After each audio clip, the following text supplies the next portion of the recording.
Are there constructive things that you can do to help restore a culture of life? Find out next on this edition of Life Matters. Brian Johnston is the Western Director of the National Right to Life Committee.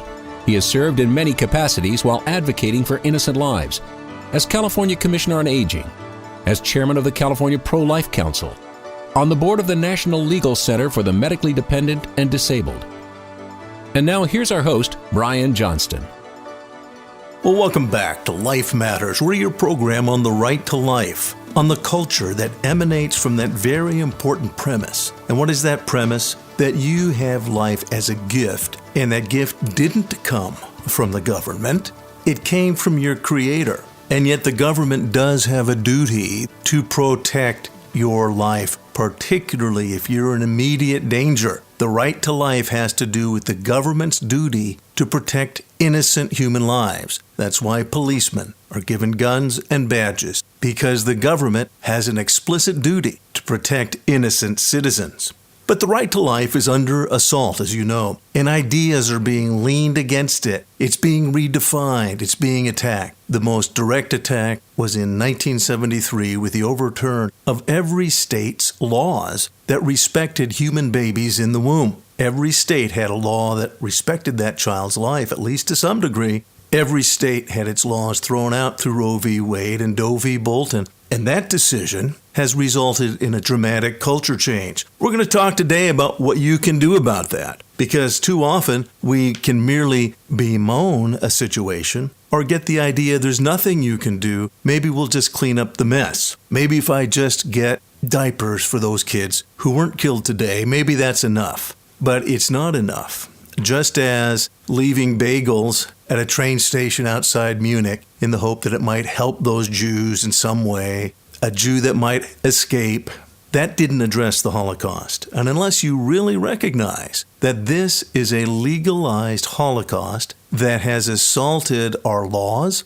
the basis of the law is to protect those that can't protect themselves, but it's also assaulted medicine, because up until then, medicine swore that it would not harm and never kill patients in their care. And yet that's now become routine, as you know. How do we address this? We're going to talk about that today, and we're going to meet a friend of mine. I've had him on before. Lawrence Lehr is the chair of a local Right to Life chapter in Sonoma County, California, and he's going to tell you what you can do. I do want to remind you, too, a lot of people reduce the right to life to a feeling that they have personally or to their faith. Well, I'm pro-life because my church teaches it, and that's enough for me. Well, that's a good start, but it's very important that you recognize what it is to our whole culture and not just to your particular theology. You might know that there are other churches who share that, and I have to say this very often. I have good friends that will insist that this is a battle about their theology, and so I will choose a church that they might disagree with that's pro-life. For example, a lot of Catholics know that Mormons are also pro-life, but they would blanch if that Mormon said, we have to end abortion because the Book of Mormon says so we're going to do it because of that. Well, that can be a motivation, but that's not the reason other citizens should be involved. So we have to work with other citizens. And if we don't work with other citizens to address this law and this use in California and in many other states, this use of our tax dollars to promote this Holocaust, you can't stand in front of enough clinics. It is not a matter of protesting. It's the law that has brought this about. And unless the laws are actually changed, we can't change this. We're going to talk about how you locally can be involved in ending abortion in an effective way that reaches your community. Life Matters continues after this. Hi, I'm Kevin Sorbo, and I was very excited when I heard about LifeFest Film Festival. LifeFest is the film festival dedicated to showcasing films that affirm the intrinsic worth of innocent human life and the profound significance of each life. One seemingly insignificant person can in fact change the whole world in which he or she lives. That one singular life ends up being of vital importance. I'm so glad to hear that you are cherishing that in this film festival and are committed to artfully and creatively protect the lives of those who can't possibly promote themselves. Life Film Fest is dedicated to bring the message of life to Hollywood and to our culture. Go to lifefilmfest.com and get your tickets now. That's lifefilmfest.com. Find out about the exciting cultural change impacting Hollywood. Go to lifefilmfest.com. And now back to more Life Matters with Brian Johnston. Welcome back to Life Matters. As I told you, we're going to visit with a very good, dear friend, Lawrence Lehr. And I've known Lawrence since 1975. And that was just 2 years after Roe v. Wade. And I think we were pups. I know that we didn't fully understand the significance of that decision. No. And the years have gone on, and it's clear that that decision was one of the most sweeping decisions in American history, perhaps more sweeping than the Dred Scott decision, which legalized slavery even in free states, because Roe versus Wade overturned the laws of all 50 states. Each state had some kind of legal protection for those babies in the womb. So we had to learn about what Roe was. And it was several years just learning and studying and seeing. And that's what many of you have come to see, the significance of that decision and the millions that have died and the millions that carry the scars. Some of them tried to hide the scars. Some of them tried to justify and literally want more abortion to justify what they've done. But it's clear that the Roe versus Wade and Doe v. Bolton decisions changed our culture. So, Lawrence, we're talking now about what people can do. A lot of people become pro-life. They see and understand the huge significance and the need for society itself to protect people that can't protect themselves and the most vulnerable. That's the reason, as we've talked many times, it's the reason policemen have badges and guns, is to protect those who are in immediate danger, to protect their lives, and those who cannot protect themselves.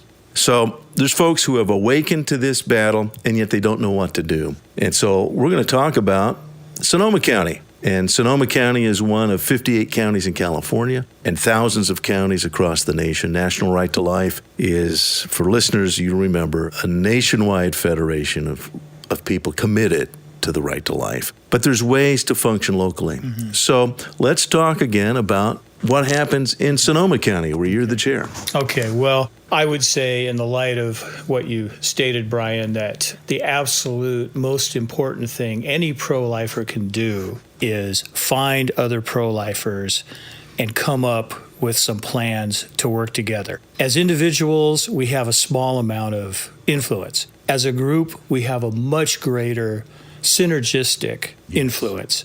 So I've found that the group that we have working together, which we call Sonoma County Pro-Life, over many, many years, decades and decades, has made a significant difference in reaching people who need to hear the message much more effectively than any of us could do by ourselves. So important to find others and find a way to work together and find the things that locally work for you as a group. Yes, and there's so many things. A reminder, National Right to Life has a chapter handbook that lists the many, many ways you can do these things. One of the important ways, it happened to be you and I, because we happened to go to the same church, and we were somewhat inspired and enlightened. And it's very clear, if you're in the pro-life movement, people of faith are your most likely supporters. But this isn't about, and this is a stumbling block. Sometimes people start a group and they work within their church, and that's natural. But this isn't about our personal theology, right. And that's the danger.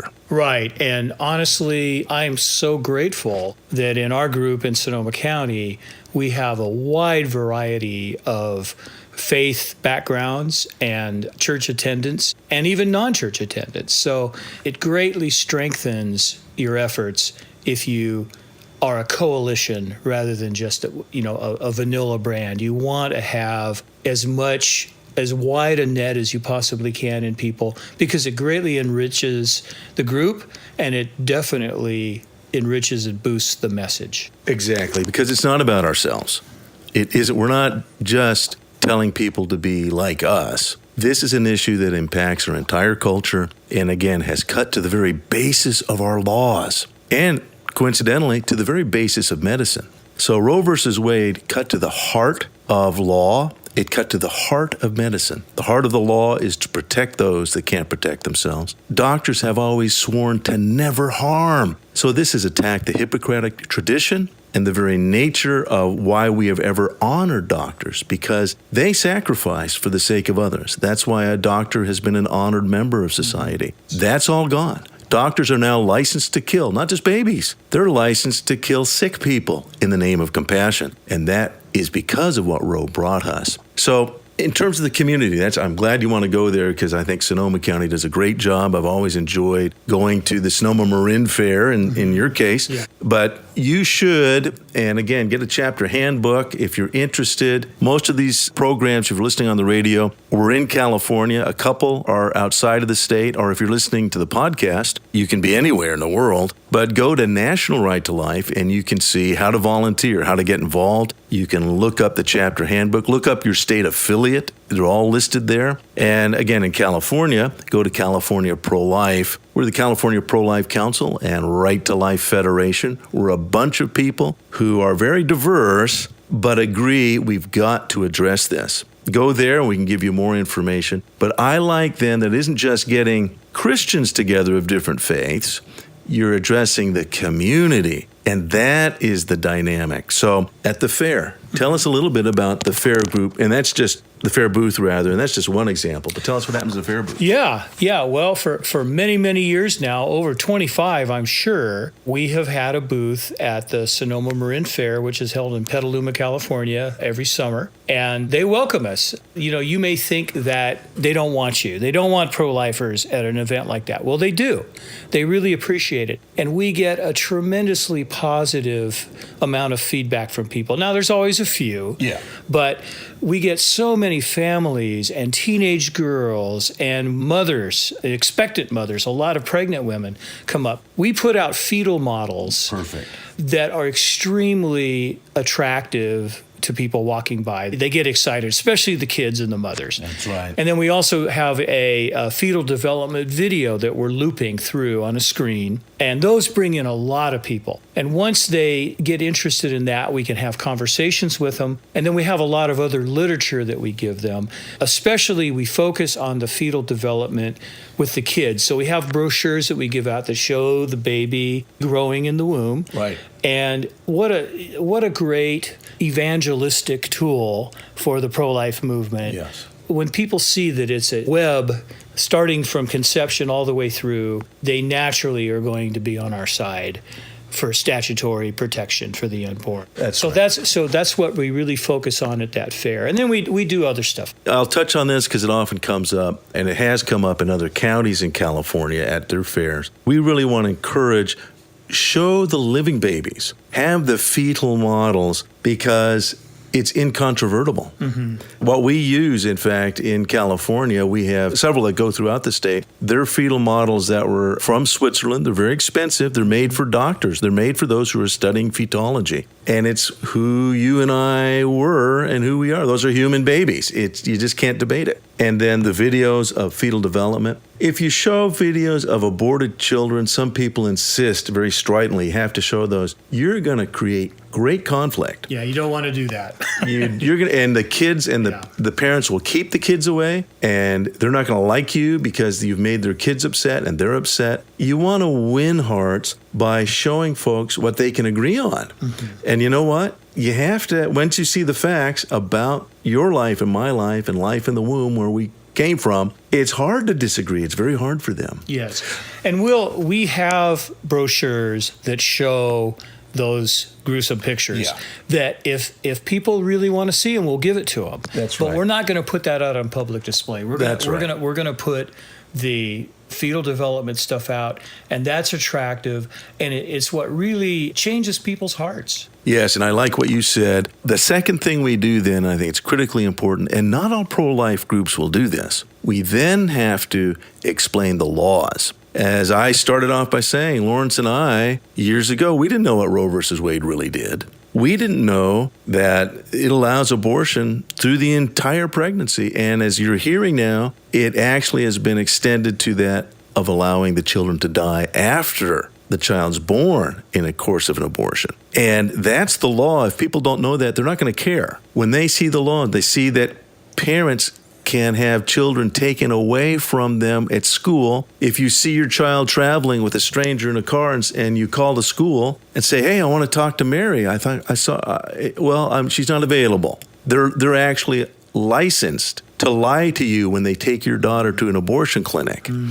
And people don't know that's going on. We've got to inform them of the value of life, but then secondly, of the devaluation in their own laws, in their own community, and how the abortion clinics that are right there down the street are doing this to their family. That wakes folks up. And then the next logical step is they do want to do something. And when we come back, we're going to talk about that and what you can then do and get others to do in your community, because our goal is not just to know stuff and talk about stuff and do generic pro-life stuff. Our goal is to take specific actions that go to our ultimate goal of protecting human lives. Be right back. Life Matters continues after this. They say sunlight is the best disinfectant. Did you know that California has a law in the books that says you need to protect babies born alive in the course of an abortion? But that law is simply ignored. The current legislature and Governor Newsom's administration support all abortions all the time. And they simply do not examine or regulate the practice, even though our tax dollars pay for it. We need to shine a light on this cover-up of the abortion industry in our state. Go to californiaprolife.org and click on the Light of Day Project. We need the facts about late-term abortion to be examined and made known. We need the government doing its job to protect lives. We need the light of day on this. Go to californiaprolife.org. And now back to more Life Matters with Brian Johnston. Hey, well, we're back with Lawrence Lehr, my good friend. We were talking about the fact that Lawrence and I met in 1975, and Roe versus Wade had only been legal for 2 years. We didn't understand. And as you know, many people even now don't understand fully what that decision is and what it's done. That and the companion decision of Doe v. Bolton, how it's dramatically impacted our culture, and people are sleepwalking through its implications. So if you're pro-life, you have a sense. But now the question is, what do you do about that? Once you know something's wrong, it must be addressed. And we're talking about what you can do in your community and how a local group, how a local chapter of the National Right to Life Committee can work. And we've emphasized that National Right to Life is non-sectarian. And the reason that's so important is if you make this about your theology, about how you see it, someone else is going to say, yeah, but I go to a different church. I believe other things. Therefore, I don't have to believe what you're saying about this child in the womb. That's your theology. And we're not here to spread theology, as cool as theology is.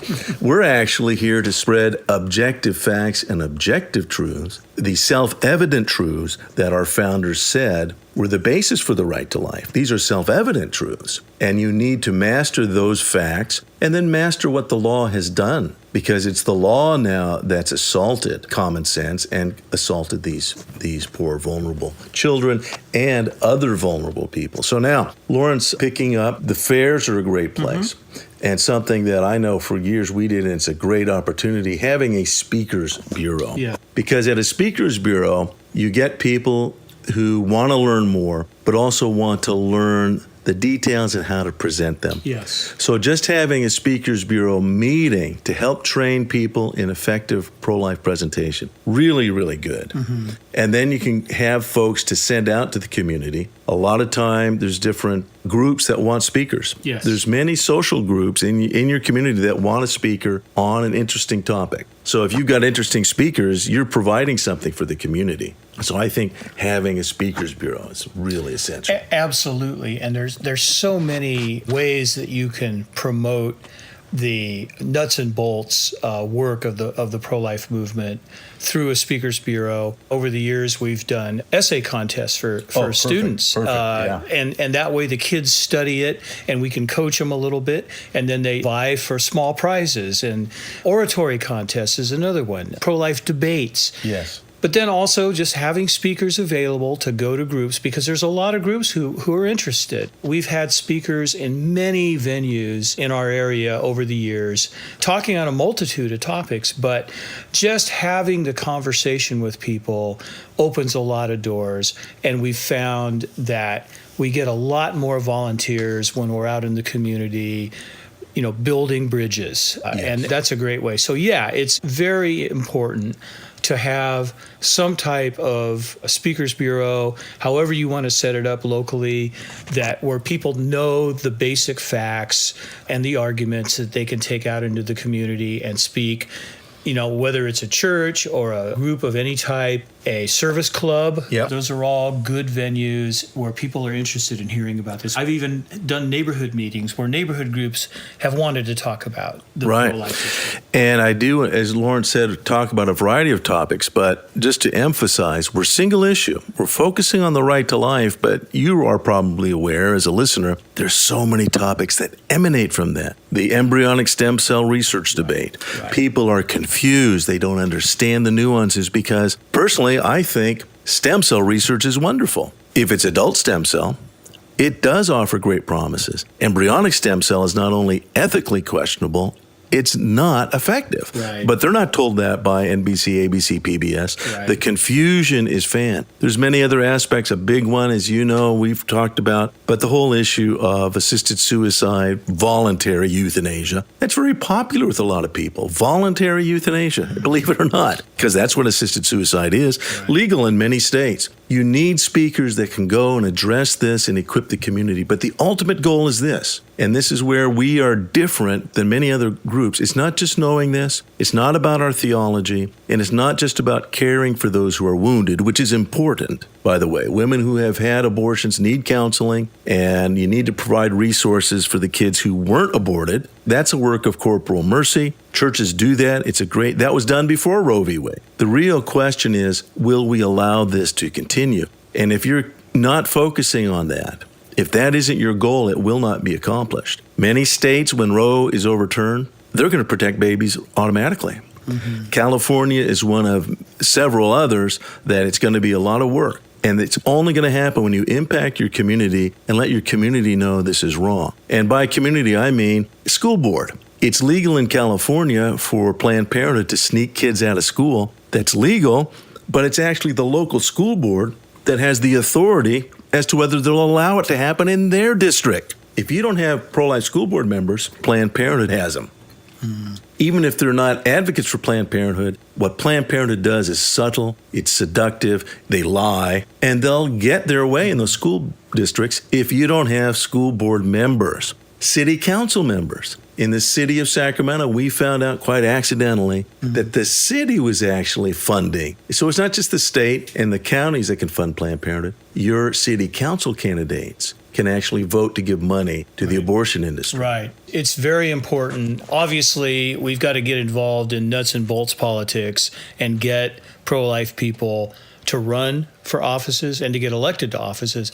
But we also need to stand beside current elected officials, Yes. and let them know we're there to support them. We're there to be a reference point for them and to be a support system, Yeah. In and the help community. and help them to fight, because they're under tremendous pressure. That's the right. other side is gonna come down on them hard. Yeah. We need to show them that the pro-life community is there to give them unconditional support to do the right thing. That's right. So at whatever level it is, whether it's school board, whether it's city council, whether it's county supervisors, whether it's appointed boards, they all need to know that we're there and that we're there to be a support and to continue to fight for the right rather than the politically expedient. That's right. Lawrence, you're awesome. And so I wish we had more time. But that was Lawrence Lehr. Thank you for listening. And remember, life matters. If you have questions or comments for Life Matters, call 800-924-2490. Give us your name and the town you're calling from and a quick question or comment.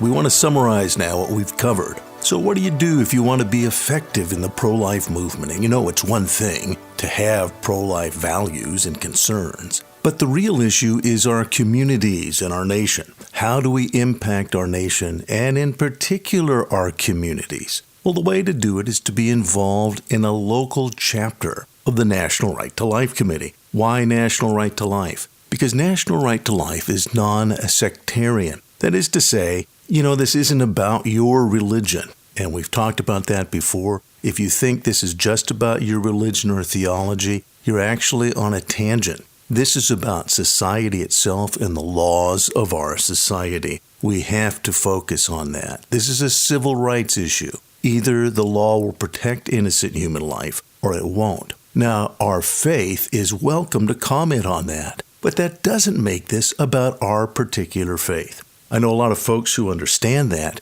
and yet they still tend to fall into the habit of just working out of their church or their parish only. They tend to make this a sectarian approach. So make sure you're working with people in the local community who may not share your faith, but they do share your concern about protecting innocent lives. You'll find them. They're there. Secondly, you want to make sure you're working with people who are familiar with the facts. We're speaking up for innocent human lives. That's an objective fact. That's a scientific fact. The laws before Roe v. Wade protected babies in the womb. That's a fact. So make sure you're using the biological facts, the facts of life, and the facts about the law and how we're going to change the law.